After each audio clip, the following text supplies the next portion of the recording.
So with floor 6 of Dungeons releasing, it brought a lot of new items to the game, and one of them being the Necromancer Sword. It does have some pretty cool abilities, so go ahead and stay tuned to see how good they actually are later in the video.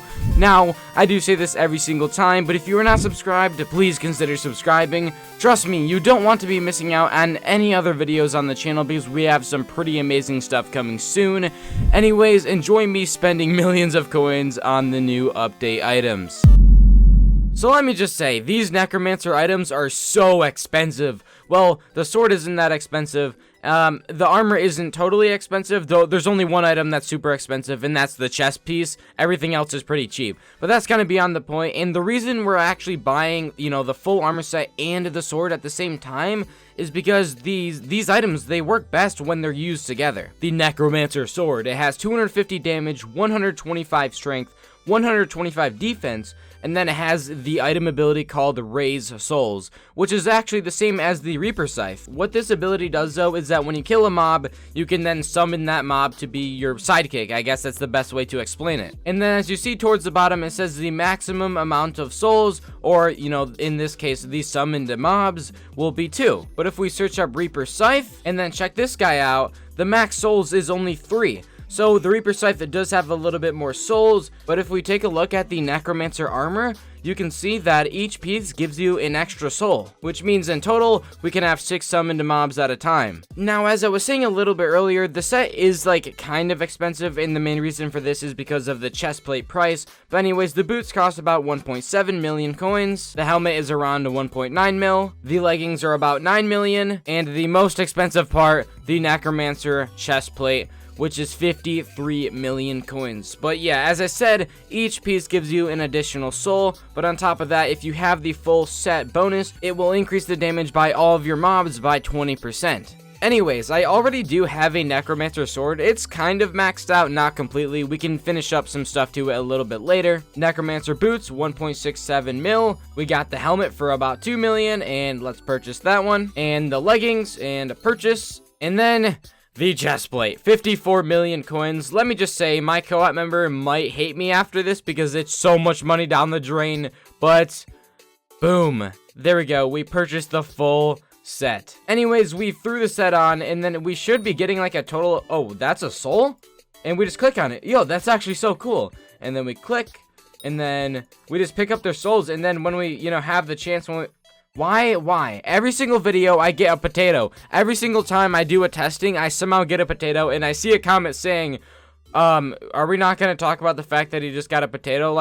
Every video, I somehow get a potato. Anyways, we basically kill a mob, pick up the soul. Oh, wait, our sword is full. We have 6 mobs. Oh, wait, we have 2 golden ghouls? I don't really remember ever doing that. Maybe it was on the sword when I bought it, but if we click, it should... Are you kidding me? The ability is temporarily disabled. Alright, so we are back. This is the next day actually, but hopefully these abilities are working, and yes, okay, so we spawned a bunch of mobs, and apparently, so I have a bunch of different souls because I was trying to play around with it earlier, and then the ability was still disabled, but as you see, we have a bunch of different stuff here. We have 2 golden ghouls, a level 1 zombie, a level 55 watcher, and then 2 crypt ghouls. So I was trying to see if we could get a revenant boss from, the soul, but you can't, unfortunately, you can't get the revenant bosses. I don't think you can get any slayer bosses or anything like that, but what you can possibly get is some high level mobs from dungeons. I was watching a few streams earlier, and people were getting millions of health types of mobs to spawn. That was actually really crazy. So what we're gonna try to do is head into a dungeon run and see if we can try getting some of these high level mobs. So the dungeon run is starting, and let's see what these mobs can do. Can they... Oh, they're going around and killing them all, but I don't really know if they're actually helping at all, so I'm just gonna, start stabbing people. Anyways, we have to try killing a high-level mob, and I need to see if we can get something like a lost adventure, or an... Oh, I just died somehow. Okay, so yeah, I don't have anything set up for healer, but I do have stuff for archer, and I'm just kind of using my bow. But I'm trying to get a soul of a dungeon mob. I'm trying to see if you can actually do that. So I'm just trying to go around killing these mobs, but I'm also trying to not die because they are so powerful. How do I keep dying? Imagine if we could get literally Bonzo on our side. That would be sick. Okay, I'm gonna switch this sword. Come on, please drop your soul. Please drop your soul. That would be awesome. And no. But I did get this weird thing called the Bonzo Fragment, and I've literally never heard of this. So what does it do? Oh, it just upgrades the Bonzo staff. So it goes from 545 intelligence to 654. So interesting. And then the next one is the Bonzo Mask. So I'm assuming it just goes up. Yeah, it goes up in HP.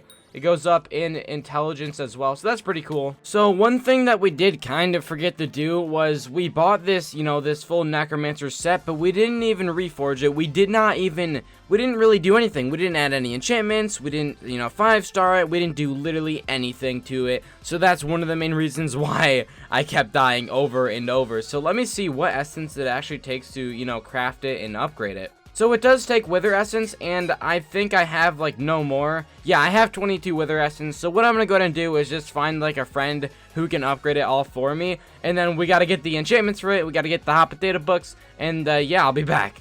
And just like that, we have a full 5-starred Necromancer set. And let me just say, it's going to be so strong in dungeons. And there we go. We have the full Fierce Reforge on every single armor piece. Now, I've been kind of debating on thinking, like, should we recombobulate this armor set? And honestly, I'm just going to say no, because I'm not going to be using this set in the long term. I'm just kind of making it for the video. So we're going to end up selling it after, probably, unless I actually, like, do enjoy the set and if it's, like, pretty good. But pretty much, what we're going to do still is buy 40 hot potato books and then hot potato book every single armor piece. So let's go ahead and do that next. And boom, there we go. We have the full set now, completely hot potato booked. So now let's get some enchantments for it. Okay, boots and the boots, then the leggings, the chest plates, and the helmet. Okay, there we go. Now it all has growth 5 and protection 5. So it's actually some pretty decent stats right now. But really, like, the real stats, we're going to see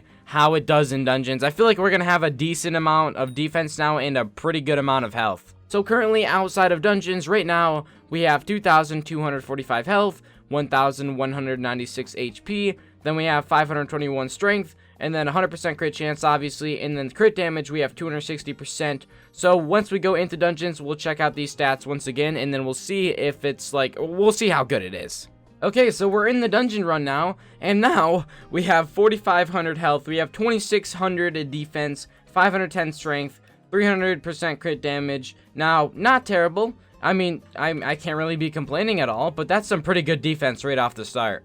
Come on, drop a soul, drop a soul. Oh, yes! We just got a Lost Adventurer soul. Oh my, that's awesome. Look at that. Wait, did I spawn it? Wait, spawn it. Oh my god, we have a Lost Adventurer on our side. That is awesome.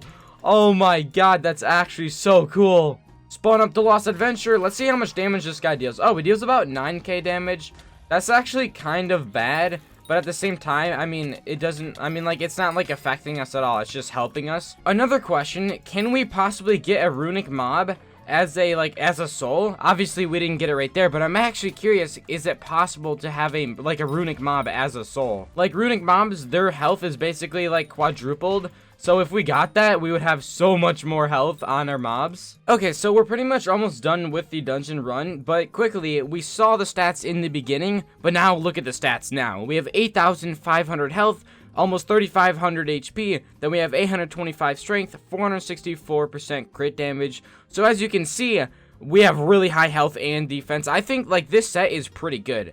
The Necromancer set is really good for health and defense in dungeons. Please give me a livid soul. There's so many mobs. I have literally no clue where I even am right now. Okay, but there were so many mobs right there. Oh, and the boss fight's over. We did not get any livid souls, which is unfortunate. But I guess it's kind of cool that we did get a Lost Adventure on, like, our first ever one. Anything good? And no, we got complete trash. We got nothing good. So I'm just trying to go around killing these mobs, but I'm also trying to not die because they are so powerful. How do I keep dying?